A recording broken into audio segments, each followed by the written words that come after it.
The former general also called out Democratic Congresswoman Frederica Wilson in unusually personal terms.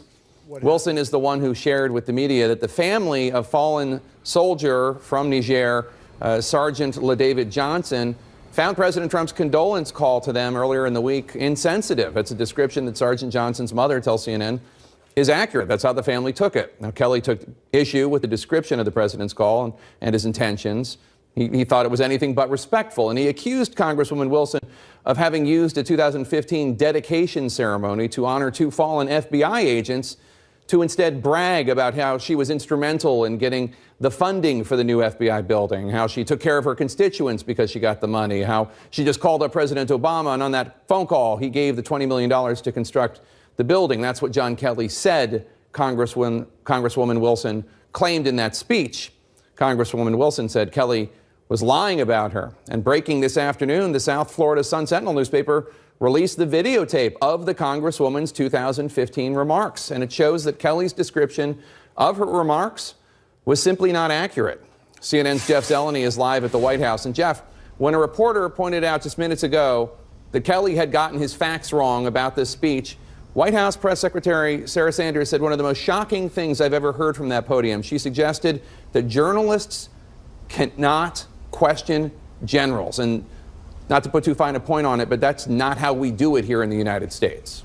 Jake, that's exactly what she said. She was asked a very simple question, if she had seen the video that was at odds with, in fact, what the chief of staff said yesterday. And she responded like this. Have you seen the speech? I have. And then you know that most of it was her effusively praising these FBI agents. And when she was talking about what she did in Congress, she was not talking about securing $20 million. She was talking about naming the building for these FBI agents, who she then went on to effusively praise. That was the bulk of the speech. She also mentioned that, and she also had quite a few comments that day that weren't part of that speech and weren't part of that video that were also witnessed by many people. Can he come out here and talk to us about this at some point? I think he's addressed that pretty thoroughly yesterday. No, he was wrong yesterday in talking about getting the money. The money was secured. If you want to go after General Kelly, that's up to you, but I think that if you want to get into a debate with a four-star Marine general, I think that's something highly inappropriate. Of course, four-star generals and three-star generals and others at the Pentagon take questions all the time, Jake, but the reality now is John Kelly is the White House chief of staff, a political job. And even if not, I mean, if she thinks that in the United States generals should not be questioned, cannot be questioned, I have a 10-part PBS Vietnam series she should watch. But let's turn to that videotape from 2015, because that's what this all is from. Right. What does the tape show? Well, Jake, it was actually a fairly typical speech by a member of Congress. Yes, there was a self-congratulation, if you will, which is pretty typical for all members of Congress. But she also went on to effuse praise on Republican Speaker John Boehner, President Obama. And it was at odds entirely with what John Kelly said one day ago. Florida Congresswoman Frederica Wilson firing back today, accusing White House Chief of Staff John Kelly of lying, keeping alive the controversy over President Trump's condolence call to a war widow. I heard his remarks, and I heard him say that I bragged that I secured the money for the building of the FBI building in Miramar. He can't just go on TV and lie on me. I was not even in Congress in 2009 when the money for the building was secured. So that's a lie. How dare he? The Congresswoman responding on CNN to Kelly's searingly personal attack on her from the White House podium on Thursday, where he falsely claims she bragged about securing the money for a new FBI building in Florida. The Congresswoman stood up, and in the long tradition of empty barrels making the most noise, stood up there and all of that, and talked about how she was instrumental in getting the funding for that building. But that's not what happened. A review of the video from that 2015 ceremony posted by the South Florida Sun-Sentinel shows that Kelly misrepresented her speech, where she actually talked about turning to Republican House Speaker John Boehner and President Obama to speed up approval for the naming of the building. Everyone said that's impossible. It takes at least 8 months to a year to complete the process, and I said, excuse my French, Oh, hell no. We're gonna get this done.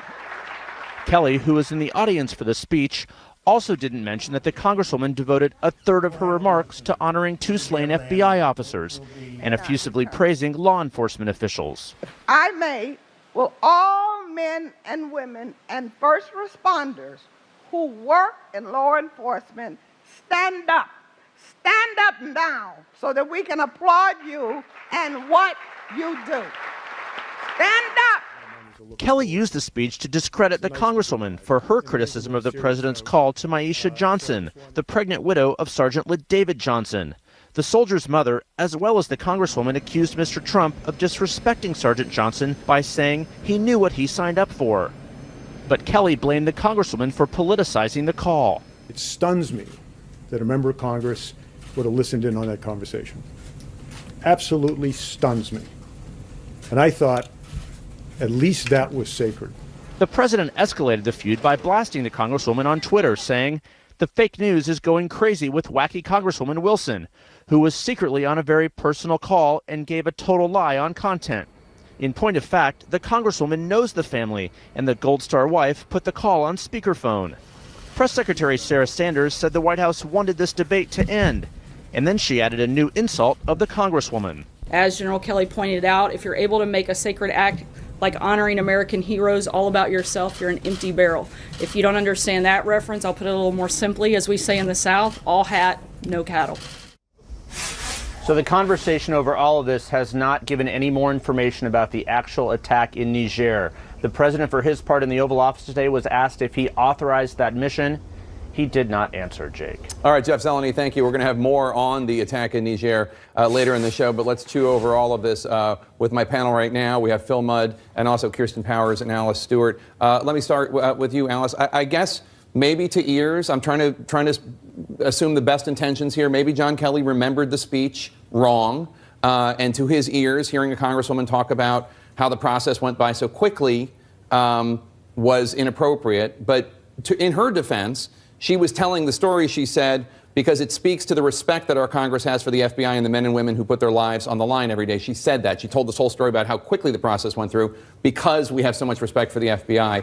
It's hard to look at Kelly's description and then watch the 9-minute speech and think, well, that's a completely accurate description. Well, and look, here we are 4 days later. We're taking one full speech, one portion of it, possibly out of context, just like how this thing started, a call to a grieving widow, one portion of it possibly taken out of context, and here we are still talking about this.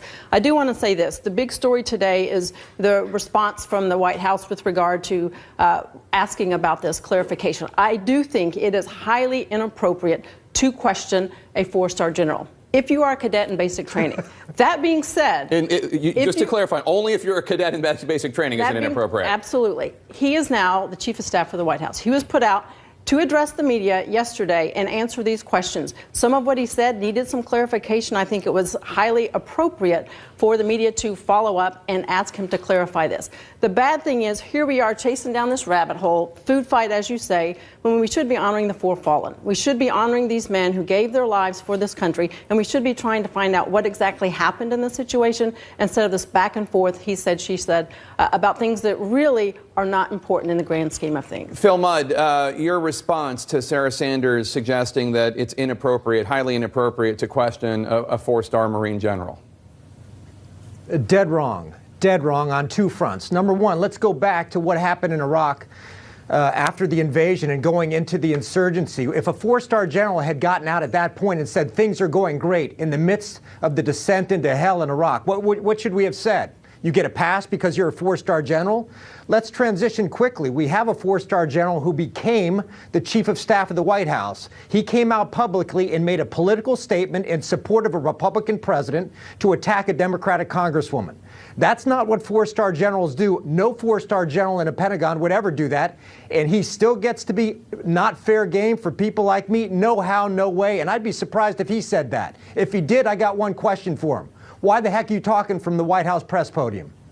Kirsten, it does seem like his description was not accurate. She, even if you thought that the first part of the speech was self-congratulatory and a little puffery, as members of Congress are prone to do, there was a whole lot in that speech honoring the FBI agents about whom the building was named after. Okay, but can we just back up and consider the fact that he is offended by people being self-aggrandizing? Has he met Donald Trump? I mean, seriously, we're talking about somebody who just is bragging about the amazing job, 10 out of 10 he did on Puerto Rico. We could sit here all day long talking about all the things he takes credit for.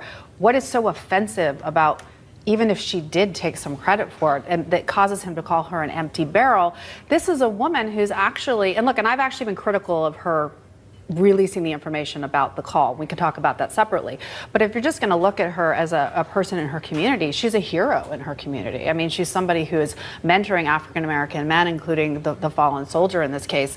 And so what is it about her that would lead him to say something so awful about her, you know, to refer to her that way, or to have the press secretary of the President of the United States refer to her as all hat and no cattle? She sounds like an amazing woman to me. I think she mishandled this, but in other aspects of her life, it looks like she's doing some pretty incredible things. Everyone stick around. We're going to take a quick break. Much more in the story after this.